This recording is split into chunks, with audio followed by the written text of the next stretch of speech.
Hello learners, I welcome you to this module on Economics of Fermentation. Fermentation process is successful on the basis of its sale in the market. Good yield of the product is only a part of successful fermentation. Success on commercial scale is very important.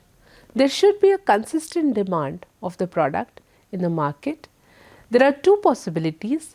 If similar product already exists in the market, then demand has already been created. If the product is new or innovative, then awareness should be created in the market to establish the new product and create a new market.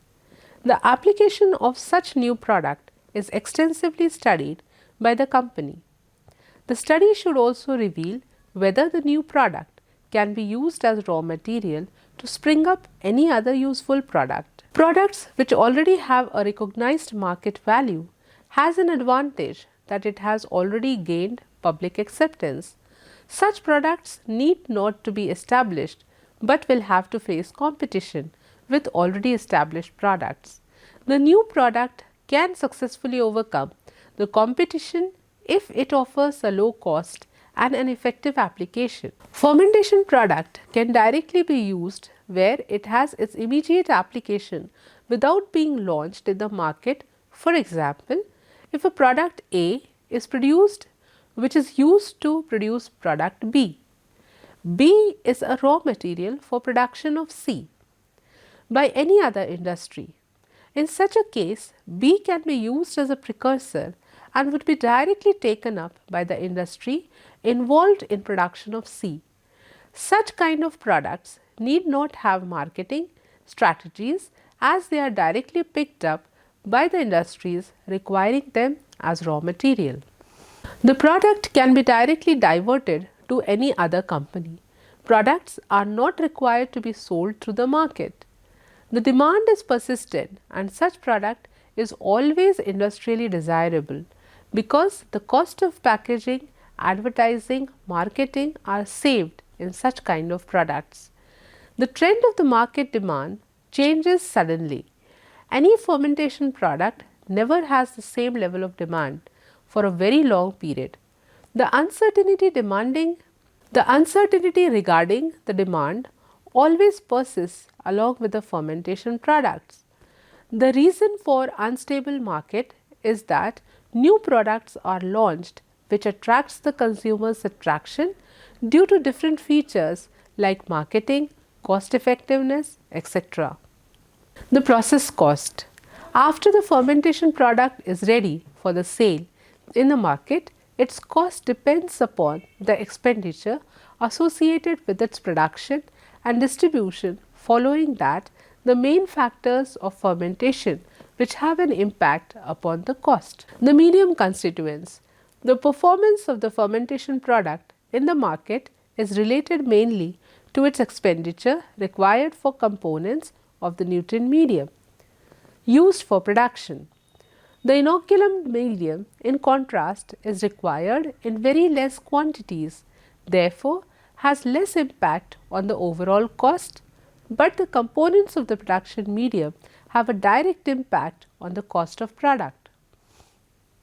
Any expensive ingredient in the medium can cause rise in the overall cost of product. Therefore, it is always better to have an alternative medium in case of crisis of the original medium available in the market. The second requirement of some media is they require a pre-treatment so that it can support the luxurious growth of the desired organism. Treatments are required for the medium containing starch. The pre-treatment involves addition of amylase for its hydrolysis and release of sugars for the growth of organism. It is equally important to remove any inhibitory components, if any, present in the medium for formation of the product. Many metal ions have created problems in the formation of fermentation products. Ion exchange chromatography is used for removal of inhibitory ions from the medium. Medium with foaming tendency. Property of any medium to create foam is a big problem. The fermentation process in such medium, when aerated or agitated, causes extensive foaming. The control of foaming can be achieved by varying the aeration and levels of agitation. The control in the foaming can be achieved by varying the speed of the agitation as well as the reaction to control foaming. If the aeration and agitation levels are brought down, it results in the increased risk of contamination. The foam is also generated due to certain peptides and proteins synthesized by the microorganism. The recovery of the product becomes more difficult with increase in the cost after handling these problems. The medium component should be chosen in such a way that there should be maximum product recovery and minimum foam formation. Cost of the manpower. There are two types of human resources required in fermentation: persons for physical labor, technically sound persons. Human help is required for following steps in the fermentation, like handling of cultures, inoculum production, product recovery, purification, maintenance of product, downstream processing, packaging of the product, administrative staff, etc. The labor cost is also associated with the duration of fermentation. Fermentation process, if lengthy, increases the overall expenditure incurred in fermentation. This is because the fermentation with less incubation time requires less inoculum buildup. The turnover of the process is more with respect to the fermenter. More number of fermentation cycles can be completed in a single equipment for a fixed period of time. For long fermentation process, equipment is engaged for a long time, and it also means labor input would be required for a long period for monitoring and maintenance. The fermentation runs will also be less and the risk of contamination will be high. Sterilization. A considerable amount of finance is all diverted towards the sterilization. The contamination is a severe hazard which can occur to any fermentation. Any fermentation cannot be completed if it suffers from the contamination. It has a deleterious effect upon the product quality and yield. Contamination of serious types should end with the discard of whole fermentation broth.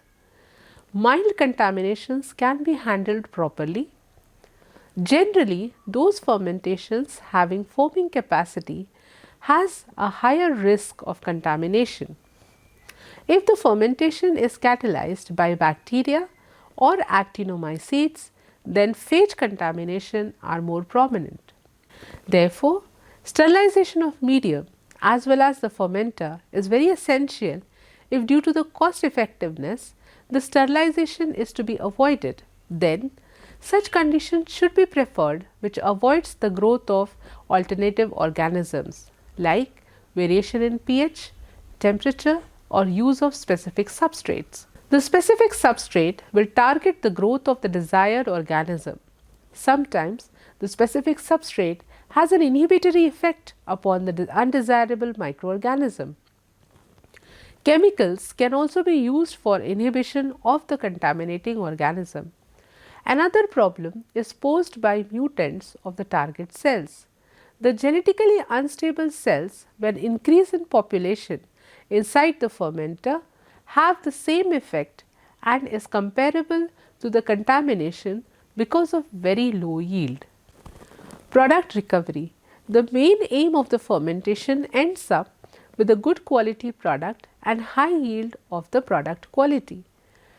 The product must withstand the competition in the market. It is therefore desirable to have a product having competitive edge of it. Research input should be continuously given in any fermentation. The application of the product decides the degree of purity of the product required. If it is a human consumable product, then it requires absolute purity like the antibiotics. But if the antibiotic is meant to be added in an animal feed, then some crude forms are permissible. The degree of the purity decides the cost of the product. If the product has multiple applications and various forms of product with respect to purity, it can be launched in the market with a range of costs, benefiting the needs of variety of customers. Overhead expenses. These are expenses which are not specific. They are used for fulfillment of general requirements in the complete process of fermentation, like the rent of the place, the electricity, supply of water, charges of the office, etc. These expenses are fixed because irrespective of nature and type of fermentation. Disposal of the waste. After the fermentation is over, the waste material should be disposed. Its disposal to increase expenses varies in relation to the nature of material to be disposed. Either the waste should be transferred to the municipal waste treatment plant or the company should have one personal treatment unit. Regulations prevent the disposal of the fermentation of waste into rivers and streams. Some waste require sterilization because they contain active animal or plant pathogens as fermenting organisms. Fermentation waste includes waste from actual fermenter, waste from recovery steps. Water from cleaning or cooling steps can be used for medium preparation and is a very good example of water recycling. Recovery step waste can be used for reaping some byproducts like riboflavin is a byproduct of acetone butanol fermentation. Byproduct like cereal grains can be separated, dried and diverted as animal feed. The byproducts recovered has a positive impact on cost and economy of the product. Other major expenses include the patenting of the process for the product. The patented products are well established and gain easy recognition and acceptance in the market. A good patent position of a process and product is desirable to face the market competition. The patent attracts remunerations to the holder, royalties by other competitive companies also. Updation. There should be constant perusal of the process running currently and its future prospects. This should be done by initial state of production and marketing of the fermentation companies. The companies should take care of all the above considerations for calculating the cost of its product and its feasibility in the market. I hope this module has helped you to understand the topic. Thank you.